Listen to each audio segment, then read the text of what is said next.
নারী কখনো কথা দিয়ে কথা রাখতে পারে না, কারণ নারী একজনকে স্বপ্ন দেখায় আর একজনের সাথে ঘর বাঁধে। এটা আমাদের সমাজে নতুন কিছু না, অনেক আগে থেকে এই জিনিসগুলো হয়ে আসছে। কারণ নারী যখন স্বার্থ খুঁজে তখন সে অন্য পুরুষে আসক্ত হয়, আর যে পুরুষ তার জন্য কষ্ট করে তার জন্য নারীর কিঞ্চিত পরিমাণ মায়া পর্যন্ত লাগে না। এটা আমাদের সমাজে হয়তোবা অনেক আগে থেকে এই জিনিসগুলো হয়ে আসছে, কিন্তু আসলে এটাই সত্য যে আমরা যতই ভালোবাসার পিছিয়ে ছুটি না কেন, পুরুষ ভালোবাসা মানুষের জন্য যতই কষ্ট করুক না কেন, যদি ওই নারী স্বার্থপর হয় তাহলে ওই পুরুষ ওই নারীকে কোনো দিনও পাবে না।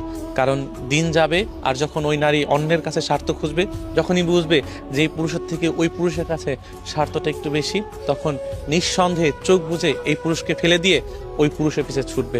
এটাই নারী। কারণ নারী কথা দিয়ে কথা খেলাপ অনেকবারই করেছে। কারণ নারী কথার পিছে ছোটে না, নারী শুধু তার স্বার্থের পিছে ছোটে।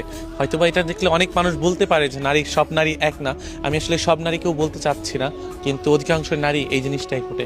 কারণ ভালোবাসা মানুষ থাকাকালীনও সে অন্যের জন্য, অন্য কারোর কাছে যাওয়ার জন্য স্বার্থ খোঁজে।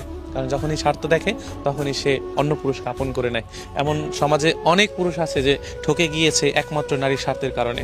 কারণ তাদের ভালোবাসা সত্যি, সংসার করবে এটাও সত্যি, সারাটা জীবন একসাথে থাকবে এটাও কথা দিয়েছে, কিন্তু দিন শেষে ওই নারী স্বার্থের কারণে অন্য পুরুষের হয়ে গিয়েছে।